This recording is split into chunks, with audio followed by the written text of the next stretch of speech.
everybody. Welcome to Brand Babble, a platform in which I talk to creative entrepreneurs. They tell us about their business and we discuss how it could potentially benefit you and your business. And this is episode 2. Hi, everybody. My name is Neriah. I am a marketing specialist, and I actually own an agency called the Phase Agency, where we specialize in brand design, marketing, and things like that. So, yeah. Yes, okay, so you covered the first question. I was going to say, no, you're, what? Why are you whispering? I was going to say, who are you and what do you do? So you told us who you are. You're Neriah, and you're the owner of the Phase Agency, correct? Yes. And did you want to just maybe briefly talk about the services that your agency provides? Yeah, for sure. So the services that we provide, like I said, range from like brand design all the way to just like product photo shoots as well as visual ads and things of that sort. So like we do like graphics for your social media if you're wanting to do, upgrade your social media pages, interactive graphics to engage your audience or educate them on some things. We do those kinds of designs. We definitely specialize, of course, brand identity as a whole, but logo designs and building your website, a website that is convertible to the traffic that you get so we can, get that traffic turned into some sales. So we definitely do that for you. We also do run paid ads for you on your behalf, of course, along with your budget. You provide us the budget, and we provide you with a cool ad strategy to get you, of course, increased sales. And like I said again, photography as well as brand visuals like video content marketing and stuff like that. So like a one-stop shop for almost everything, pretty much. People just hit you up and you'll let them know. But yeah, it's a lot of things under the umbrella. Yeah, a lot of them. Yes, the Phase Agency. Yeah, I do plan on phasing out. See what I did there? Phasing out certain services as we grow because I do know what my end-all be-all goal is. But for now, yeah, we still do brand design in regards to just like the whole brand identity aspect of things too. Yes. Okay, that's awesome. Yeah. Thank you for that intro, Neriah. Of course. So my next question is, what is your definition of branding? Oh, so for me, my definition of branding is pretty much any way that your ideal customer perceives you or your business and that impression that you leave on them. Just from dealing with your product, your customer service, what you stand for as a business. And I guess in layman's terms, to kind of just simplify it even more than that, your reputation of you as a business. How you are, how you do things, how you look, you know what I'm saying? Just like how we are as people. I think that's what the definition for me of a brand is. I agree. Yeah. I agree. And I think a lot of people don't think about it in that degree. I think a lot of people just think brand identity, which is like logo, fine, but I don't think a lot of people think about it further than and think of it like your reputation and the things that it's like a person. Exactly. And I think people think so much of their business as just that, a business, a way to make money so you don't have to go to work, so you don't have to do this or that. But you fail as a brand when you leave these kinds of things out. Mm-hmm. So, and a lot of people are invested in it, so they're so emotionally invested in it that it's hard for them to detach and look at it like a business. Exactly. And they think that because they love it so much that everybody should love it. And why don't everybody love it? Like, because it's just like... Exactly. Think about it in terms of what they like versus, what did you build this product for? Like, that's what you should, if we're talking about identity, you should use as far as colors, all that kind of stuff. But they think of their brand with such a team of me mindset. I think that hinders a lot of people's growth because, again, like, you're thinking about yourself. You're not thinking about that ideal customer who is the reason why you started this business. Not because, auntie, sister, cousin, and them. Because your grandmama loved the color blue.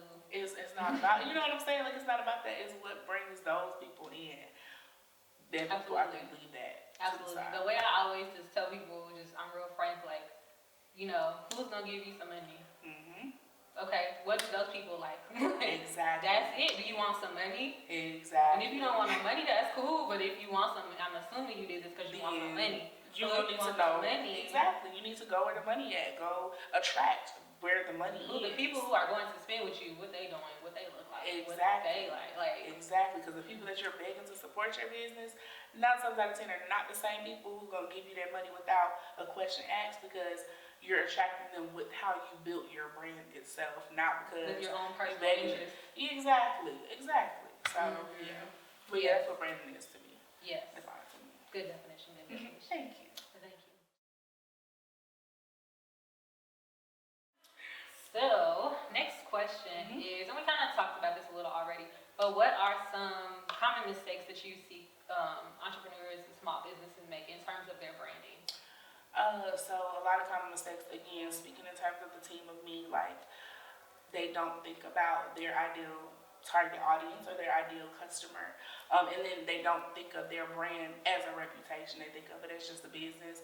And a lot of people think that whether it's because they don't want to pay somebody to do it or they just don't think it's that important, they cut corners when it comes to actually establishing themselves as a brand. A lot of people start off and think it's just visual or just an identity and don't iron out the rest of what their brand stands for, the purpose of their business, all of that kind of stuff. And I think you can't have one without the other. Like, they go hand in hand. Or you're going to be one of those brands that fail because you're not. Or you're gonna be it's the peanut butter and jelly. You're going to be constantly rebranding. Or constantly because rebranding. If you don't have this base and you're just looking at the way things look, then it's like, this not working. Let's make it look different. This not working. Let's make it look different. It's not.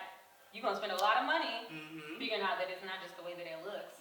It's like the identity of it. And that's why certain brands, especially here, we see it locally, are so big because they have such a strong brand identity. And when you look at a lot of these brands, if you look at a lot of their logo, for example, let's use like Support Black Colleges. It's a very basic logo in entirety, but when you think about it, I can instantly tell you it's about community. It's about supporting HBCUs. It's about empowering Black people, Black students. We can go back and forth, just about what we know that brand stands for. And that is one of the things that make it such a strong brand, because they think about their reputation and they thought and strategize about how exactly they want their customers to feel, or people. I don't even got a hoodie yet, but I do know about the brand. Yeah. You know what I'm saying? Like, even people who want to buy from them and just haven't yet.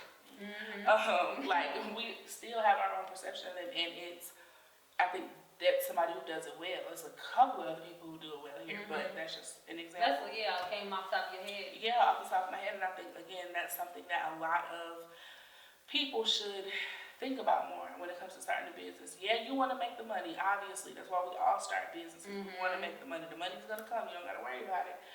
Even if it's something even if it's textiles, you have to at least put yourself in the mind of the person that you want to buy from you and build a brand off of that, because you're resonating with them. It don't have to resonate with you for you to be successful in it. I'm pretty sure people who started trucking companies and all the stuff that we don't think about that makes money, they could care less about it, but they know it makes money, and you they know gotta how have to some attract.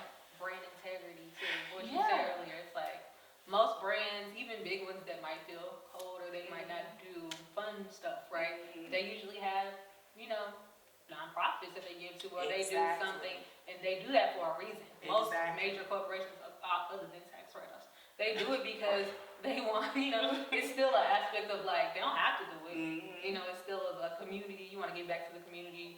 The whole point of, most companies with integrity is to try to make the world a little better than they left it. Exactly. Part of the reason why I started to do this is because part of, of my brand value is I try to like leave my customer better than they came to me, even if I can't help them, even if we're not a good fit. I try to educate people, and so I thought that this would be a good way to, just give people free game. It's not about taking people's money. I am great for just being like, I don't think you need this right now. Yeah. I'm not just gonna take your money to take your money. I have so many people come to me and tell me that they've gotten scammed, and people have taken. I'm sure you have the same thing. Somebody, told me they could do this and they disappeared, or they did a terrible job, and it's just like, if we're not a good fit, I'm gonna tell you, but I'm gonna try to give you knowledge so that you can go out in the world and know a little bit more about this stuff. Exactly. Or find a person who's right for you.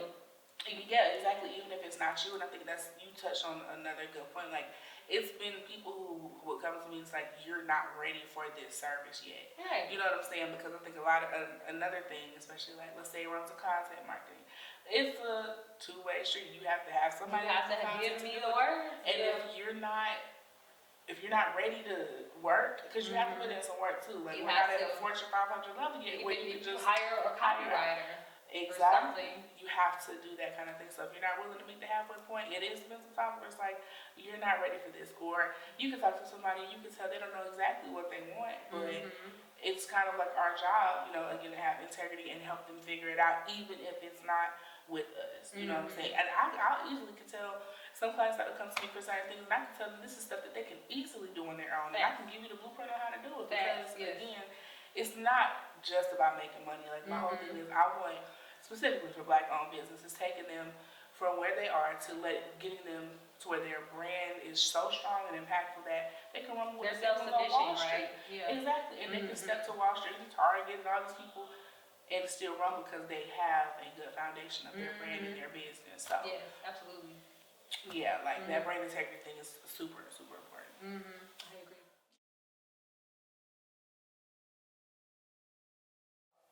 So, you mentioned, well, we were talking about a whole bunch of stuff, but I know you said you were talking about websites at one point, and I'm pretty much retired out the website game, cause yeah, I kind of just, well, you were talking about phasing things out, right? Just like, you gotta, at some point to grow, you gotta niche down for your business to grow, and to, you know, I'm kind of like looking at what I'm doing a lot of, and I'm doing a lot of logos, and I do a lot of, you know, so I kind of niche down to focus on the overall branding aesthetics with the logos, right?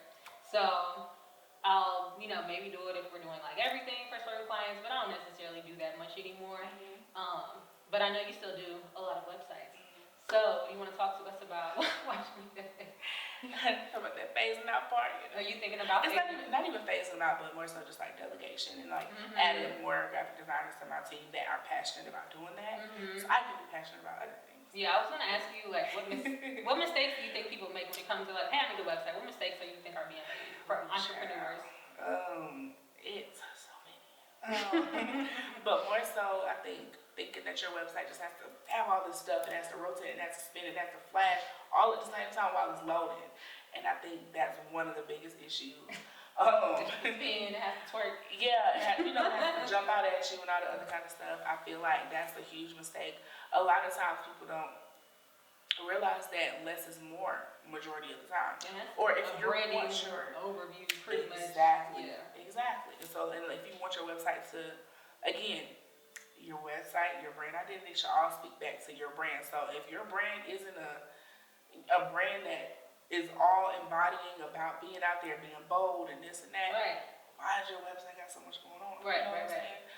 So I think that's a major mistake. Just from a logistics standpoint, I guess. A lot of people fail to have a opt-in form or a lead gen opt-in when you hit their website. Like email addresses. Exactly. I think that's something that a lot of people fail to have, especially if you're a product-based business or a service-based business. And you're that's how you make your money. Because you're able to retarget these people. So that's definitely one thing. What else? Product images. Ooh, baby. Being, period. There you go. She does this, okay? But I think that's the one thing. Taking pictures on the floor, lighting is poor, right? Or you have your product on the bed on the cover. Or this is just a thing for me. Like, I hate when images aren't the same size.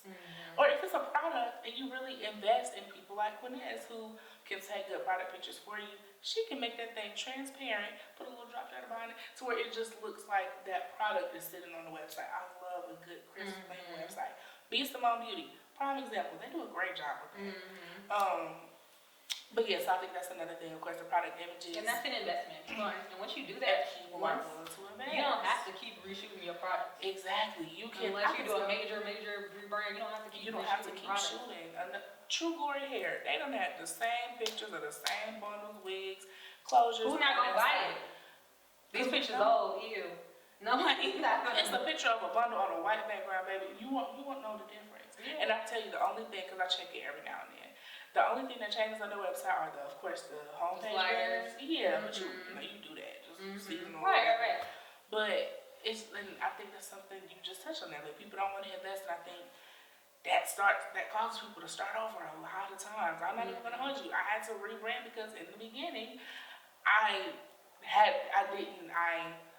I'm gonna say I tried to cut corners, but it was that whole invest factor. It's just like, just do it one time. Yeah, it'll hurt, but it's like, you're gonna make the money back. You're gonna make the money back. If you working, you're gonna make the money back. Exactly. You're a business owner. You're a natural born hustler. I had to buy this camera. So, you know, Uber exists, DoorDash exists. It's a couple hustles. All the other stuff we're not gonna talk about on camera, but you know, if there's a will, there's a way. Exactly. And I think that like I said, that's another thing. People not really just wanting to invest. The website again doesn't match the brand. But yeah, people don't have good descriptions of their products. Again, like when they said, go to, what is it, Fiverr, hire a copywriter. I know, and I know some people you could just, because a lot of people don't want necessarily comfortable doing that. They want, so it's like, I know people who do that, and black girls who do that. I know somebody who specializes in product descriptions. Exactly. That's it. Boom. And that's an investment that you only have to make once. One time. Unless you keep switching out products, exactly. You need that. It might cost you more to do these things, but because if somebody knows what they're doing, this is something that you're not gonna keep coming to them for. You're gonna come to them for once, for the pictures, for the product descriptions, and if your product is strong, and you're not necessarily changing your labels every day, and you invest in those to begin with, you won't have to keep reshooting your products, like also make the labels. You do all of that, you invest in it, and it's a big cost. It might be a bigger cost up front, but that long term is crazy. You know, because it's like you get those big expenses out the way, then you can just sell. You don't have to do nothing else. Exactly. It's a difference. So, you know, getting a new car and then a car that you keep having to take to the mechanic every couple months because something is wrong, or you got to tweak this or change that. When you can just invest. And I think another thing, the popcorn business owner generation, like, it's where you think that, okay, maybe I should just start. And everybody's telling people that too. Just start now. Start when it makes the most sense. You have your money saved. Yes. Take a look at people, like think about what it will take to start your business and what that budget is going to look like for you to invest to do it the first time.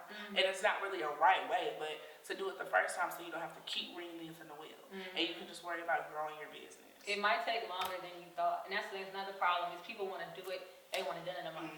And it's like, if you want to do it well, and you want to invest, it might take you longer than you thought. Exactly. But like the clients that I've worked with that have the nicest looking aesthetics, you know what I mean? It's usually a long game. Exactly. And it's a lot of work, and it might cost more than they thought, and life happens.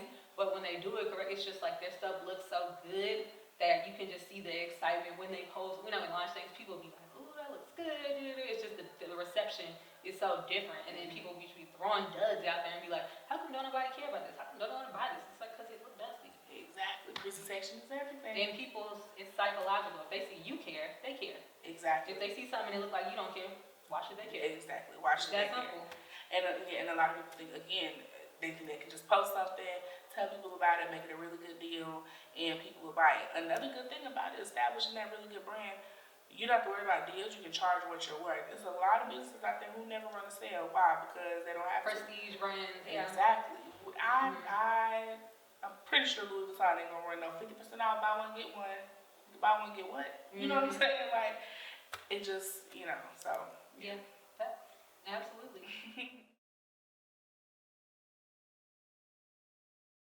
So we were talking about websites, and I was gonna ask my next question, but also for me, one of the reasons why I kind of phased out doing the websites is because it was hard for me to get like all the information I needed out of people.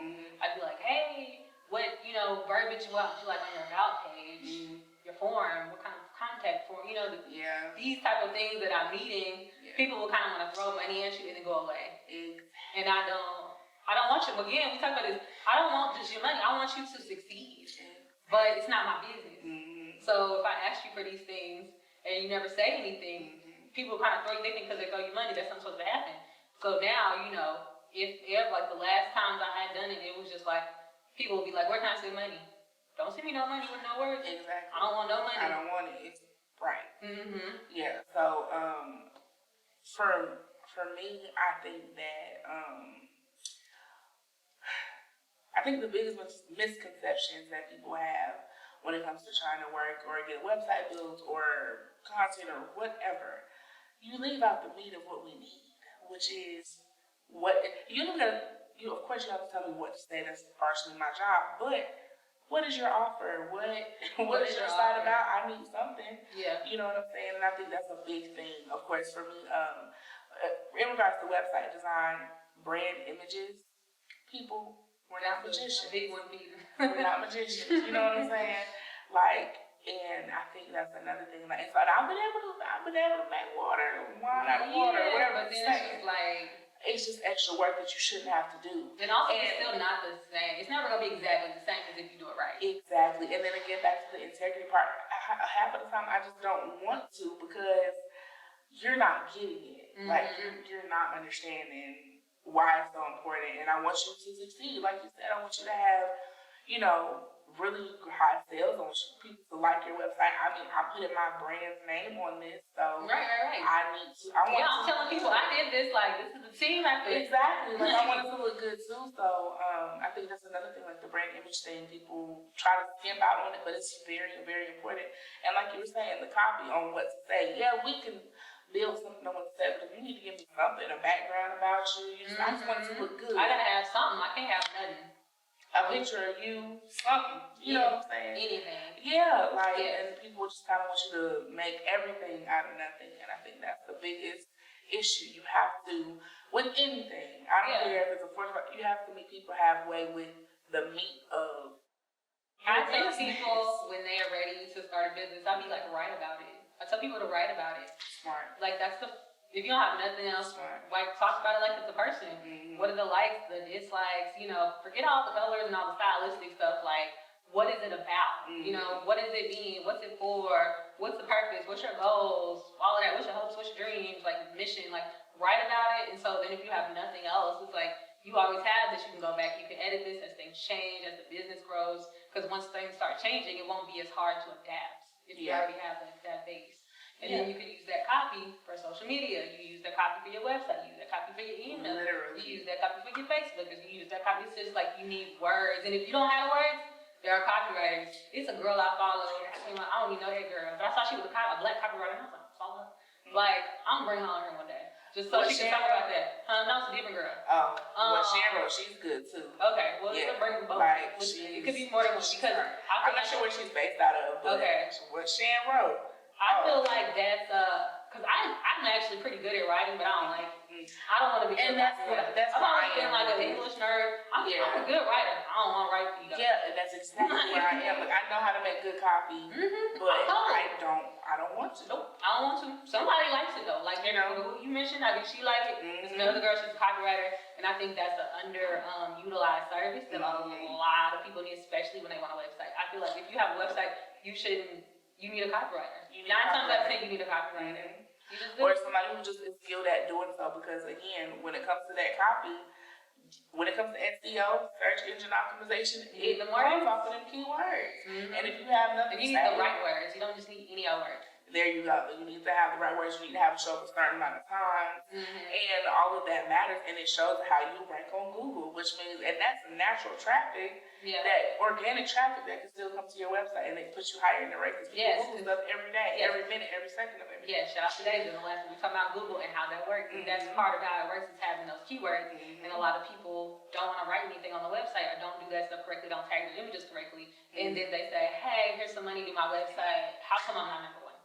How come I'm not showing up on the first page of Google? And it's like, well, like, I can give you a couple of reasons. It's like a layered cake. It's like where you want to start? There's no right or wrong answer. There's so many things that go into that. It's not a cut or dry answer. So, it's just websites, that can be great, but I just tell people a lot of times, like you said, if they're not necessarily ready, I feel like it's good to start off with something simple for a website, because that's a big investment. So a lot of times people need to find you. They need like a contact form, collect email addresses. It could be plain though. You know what I'm saying? Squarespace, they'll hook you up. A lot of templates. A lot of people. Here's something. Here's a little gem for you. Well, if you have a Shopify-based website, and because a big thing is customization. When I first started using Shopify, I hated it because I'm like, I can't customize it. I want to Pagefly. You can customize, and they have templates pre-built for you. I manage a Shopify site. I even know all of that.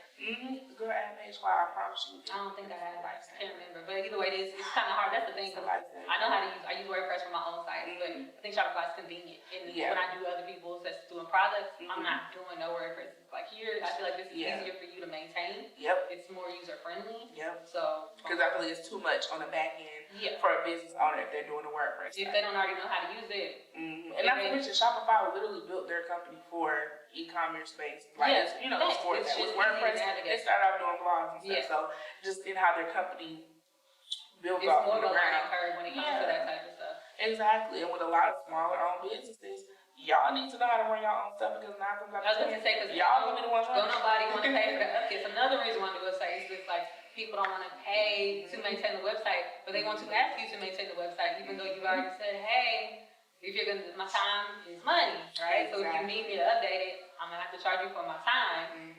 Oh, how about? Oh, could you just look at? And it's like you trying to be nice. The price for what it's gonna be. Yeah. And I think it's another thing too. Like, I don't chase. I'll tell you what it is, and that's just gonna be it. That's it. Yeah. You're gonna decide whether or not it's worth it or not. You know, so whether you want to really invest in it or not. We all know it's worth it, but whether or not you want to invest is, you know, the risk versus reward factor. I guess customers or clients go through in their head, and you know, you make the decision on your own. Right. Yeah. You messed up this thing. Oh, bless you. Sorry. You whispered that too. Yeah. But yeah. So. All right. Now, so what is last? Stop laughing at me. Okay. I'm not laughing at you. I'm laughing at me. Who did your nails? It's a nail tech. It's not. I would post my eye out though. I promise you it's not. This is my first time doing blue, and I really love this marble thing. Thank you. She keep asking me to do a TikTok video. I'm like, girl, who gonna record? Oh, I do it. I don't even know what I'm supposed to. I'm twinkling my hands, like, you know. I'll put them over a little sound or something. I told her to send me the video she took because it makes more sense. Oh yeah, but yeah. Okay. Intermission. So the next question was, what is the standard intake process for a new customer? Like if they want to work with you about anything, I guess, what steps do you take? Well, it depends on the type of service that they're looking for. So if it's basic, just like brand design services, whether it's again like a website or your logo or content packs or things of that sort, they would go through the process of purchasing that service first, and then what happens, there's a post-purchase email that's sent to them that has a link to a form that tells me more about their business, gives me images, as well as schedules a follow-up call on Zoom that we'll have to talk about a little bit more in depth of what it is that you're looking for. Oh man, you're fired. No, it's okay. It stops. Huh? It stops, right? Oh, yeah. I'm making sound. You're in trouble. I'm so sorry. I'm just gonna leave this in. No. I don't feel like editing this. Oh my God. Alright. You don't even know what you were saying. I do it if you got a question, ask a question again. Okay, keep talking. Oh, okay. So the way the intake process works when it comes to just like basic brand design, so content packs, logos, websites, they would purchase the product first on the store, and then they'll get a follow-up link sent to them an email in order to ask them more about their business. Of course, like different colors that they use, of course, hex color codes, things like that. And just tell me a little bit more about their business. Then we schedule a follow-up call where we talk on Zoom a little bit more about the business, project deadlines, what it's going to look like for us, and what the turnaround time will look like for them. And then, of course, there's like a post-purchase process where they see the grand reveal or whatever it is we're designing for them. Talk about tweaks or changes that need to be made, if any. If there is, of course, we go back, do those, and then they finally receive the unwatermarked version of whatever it is they ask for. Or when it comes to the website, they'll get like the lock and key to their store. They can have it officially. But okay.